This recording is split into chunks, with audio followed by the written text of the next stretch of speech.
Well, welcome to our video presentation on corporate governance and ESG.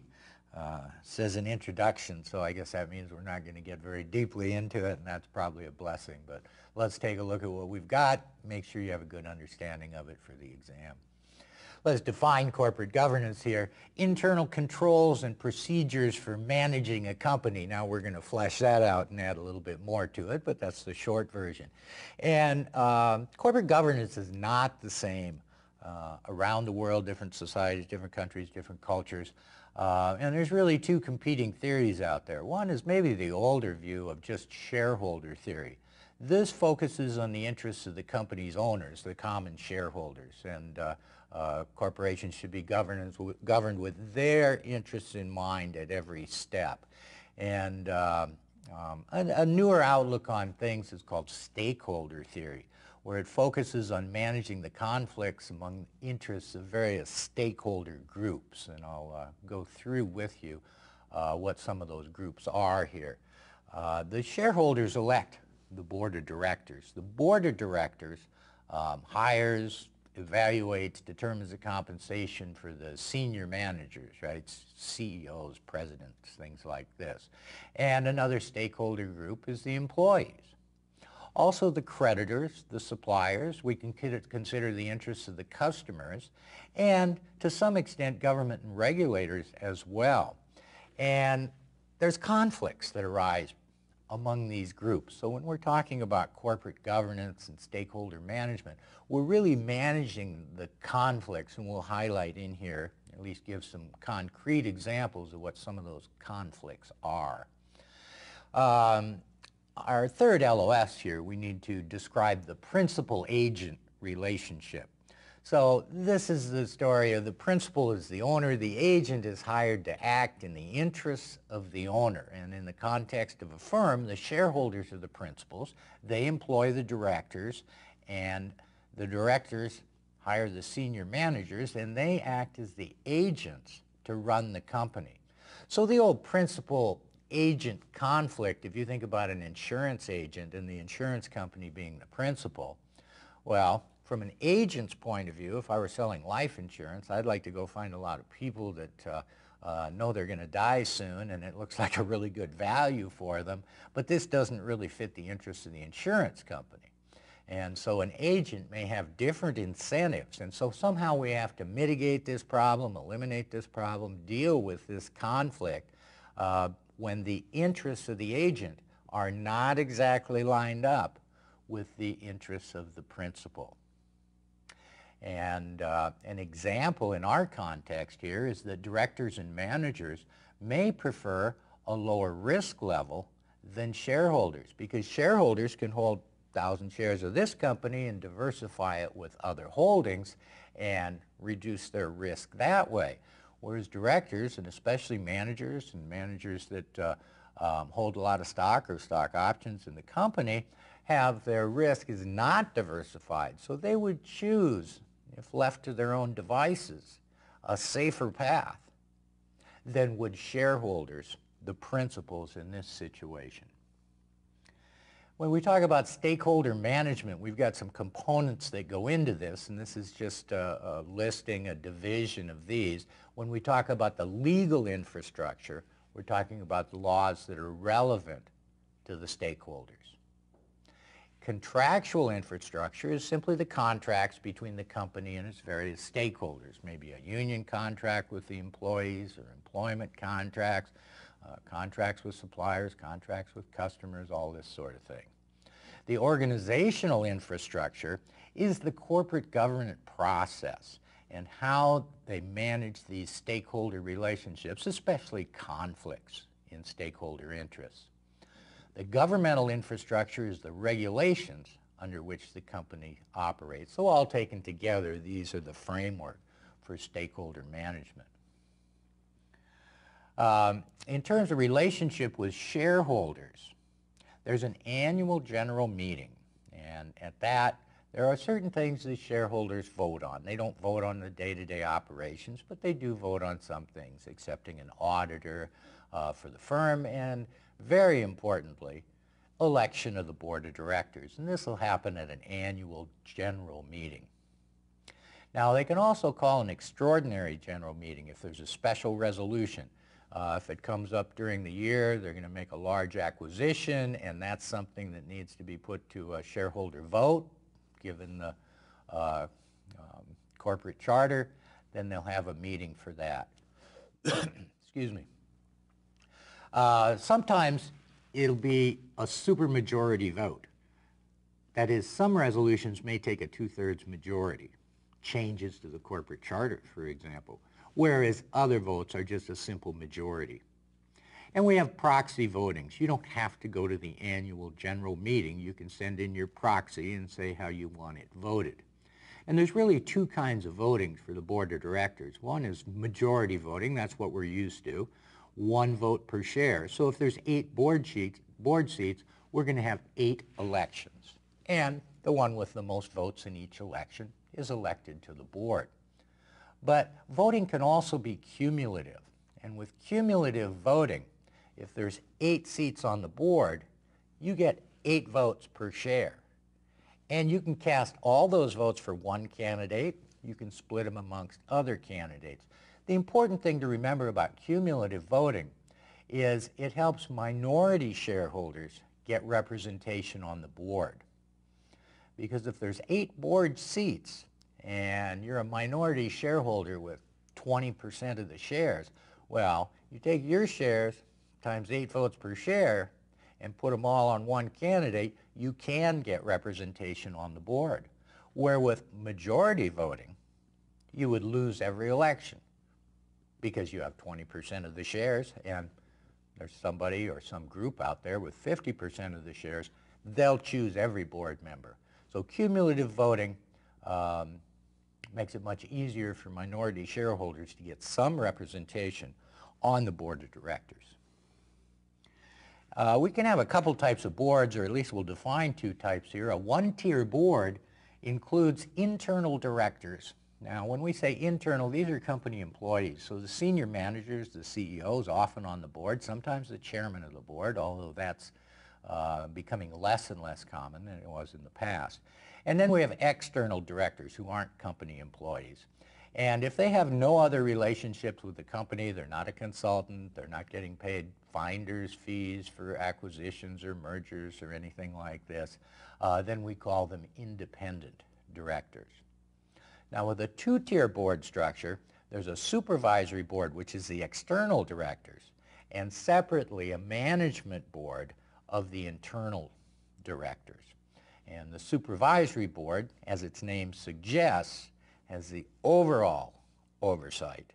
And then the management board is considering things, but always referred back to the supervisory board for important decisions.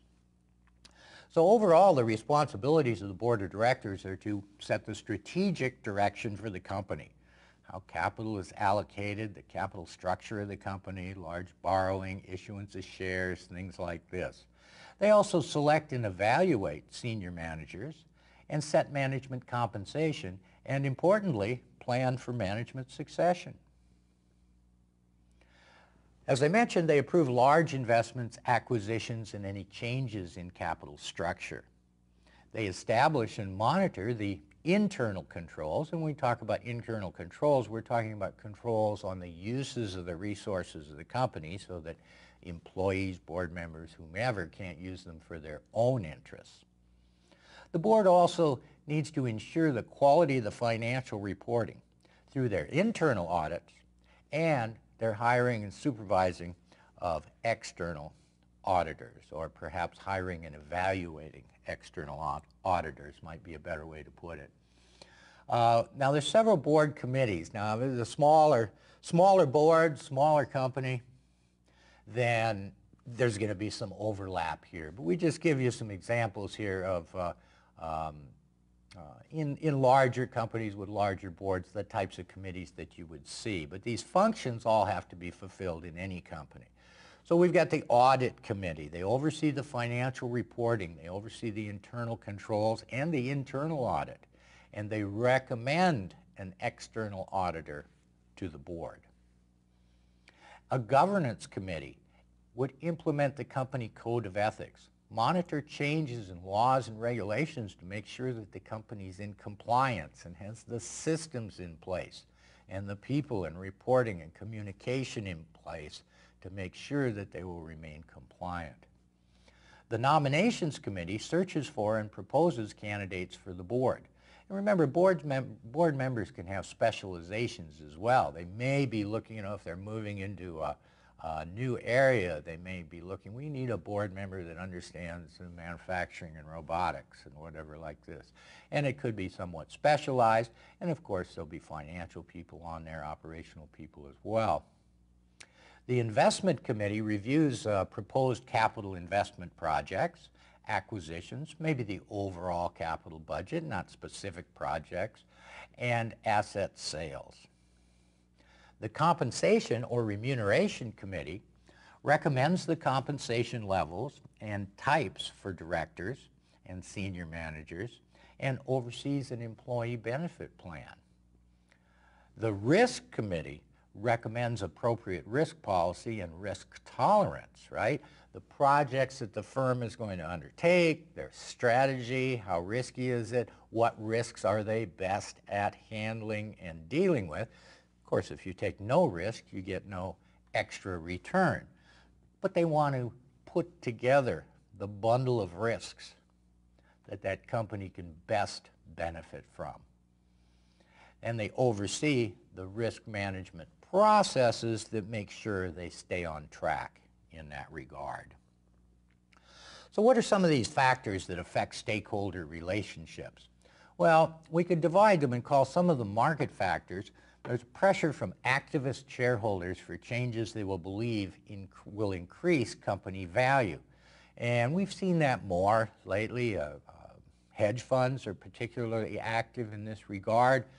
They hold a lot of shares. They'll start wanting a board seat. They say, well, if you change this and you change this, we could get a lot more value out of this company, and that's what they're looking for, is to get the share price to go up. Now, another way, and kind of a mechanism that disciplines the performance of a board, is the threat of a hostile takeover. You think if the board's not doing a good job, management's not doing a good job, they've got all these assets and they're just not generating enough earnings out of it. Well, this is when you run into a situation where an external entity or group or syndicate will come and start buying up the stock and say, we're going to take control of this company, we're going to make these changes that will increase value, and then we're going to turn around and sell it and make ourselves a ton of money. But I say, as this can be a kind of a monitoring and enforcement. If they don't do a good job, they open themselves up to another group saying, we could make a lot more money with those same assets than these guys because they're doing it all wrong. And then we have our non-market factors, the legal environment, the civil or common law systems that we operate under. Communications channels. Social media has increased dissident shareholders' ability to influence public opinion. Used to be very hard to get your point of view out to the shareholders. I think you could get the lists of the shareholders, but very costly to communicate with them. Whereas perhaps a management group, they're using a company money. If they're a shareholder, if you're a shareholder, they're using some of your money to promote their point of view with the shareholders and influence their votes or public opinion. But social media has made it a lot easier to get the word out and communicate a dissident opinion. And there's an industry that has grown up that rates the corporate governance of companies. And people are investing more and more, maybe I should say more and more people are investing based on those sorts of criteria. So what are the risks of poor corporate governance? Why do we care? Well, certainly if you have weak controls and the company officers are making loans to themselves, selling assets they own to the company or selling company assets to themselves, this would be very weak controls, and you can see how that would certainly negatively impact the company value. Poor or fraudulent accounting, of course, can lead to a ton of problems. If you've seen the movie about Enron, the smartest guys in the room, you get a pretty good inside look at that. If there's lax oversight of management, they may choose less risk. They may choose suboptimal risk levels. They may engage in what I just mentioned, related party transactions, or give themselves compensation that's too high or just not aligned with company goals. And of course, there's legal and reputational effect of poor corporate governance. Now, as we look as an analyst at corporate governance, first we look at the ownership. Are there holdings by affiliated companies or institutions? Are there activist shareholders out there? Or do the company's founders have super voting stock that gives them effective control over the company? That is, their voting power is much greater than their actual proportional economic ownership of the companies. And sometimes we see this with founders where they want to increase the number of shares and raise some money to grow the company, but they don't want to lose control of those votes. For analysis, we also look at the board composition. We look at independence of directors. We want independent directors on there. Now, certainly there's going to be some management on the board of directors, and in a one-tier board, we're going to have all of them there. But we need independent directors because they don't have as much conflicting interests there, and they are hired specifically to look out for the shareholders. And we want a board that's made up of people who have the various expertise in the various facets of business operation to effectively run the company and set its strategy and agenda. We can also look at management compensation. One, is it aligned with the company's strategy? Does it have a long-term or a short-term focus?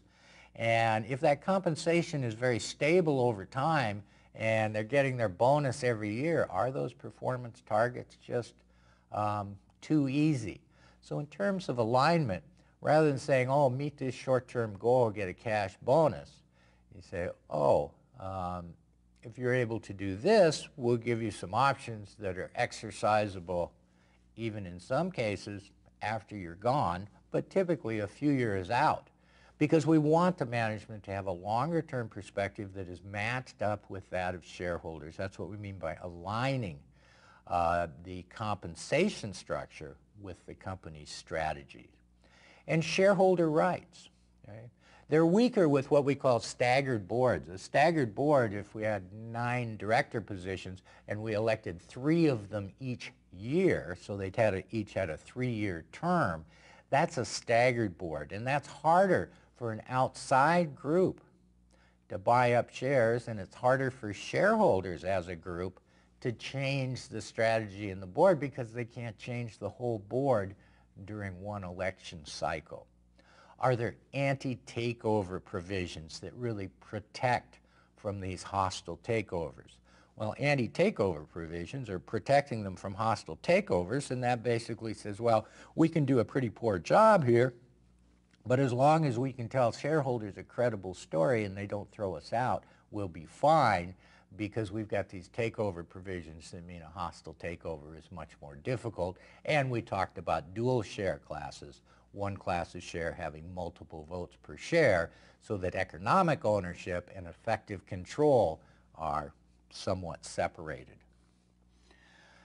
And now our environmental, social, and governance considerations. That's our ESG in the title of this reading here. And when we talk about ESG integration, we want to consider the environmental, the social, and governance factors when making investment decisions.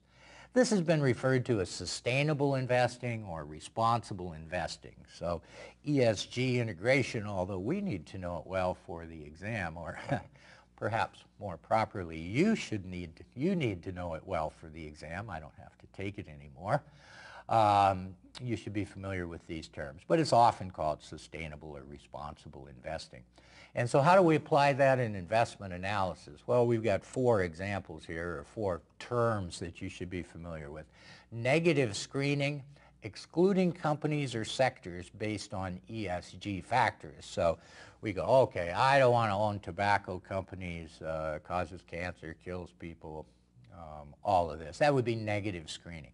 Positive screening, identify companies with best practices related to ESG factors, and this goes back to this industry that I said has grown up of evaluating companies, and you'll see now lists of, oh, the greenest companies or the ones with the best ESG practices. So positive screening says, well, let's look at the one with the best practices and invest our money there. Impact investing refers to an investment where you want a positive impact on a social or environmental goal. So alternative energy might be an example. Yes, I want to invest in alternative energy companies. Now, this is not an altruistic endeavor. We still seek to profit from the investments, but try and put our investment money to work in areas where there's going to be some overall goal, some overall progress that we're in favor of. And our last example, or our last type here, is thematic investing that is based on a specific ESG factor. So we may have some social factor and invest in areas that promote that specific social goal.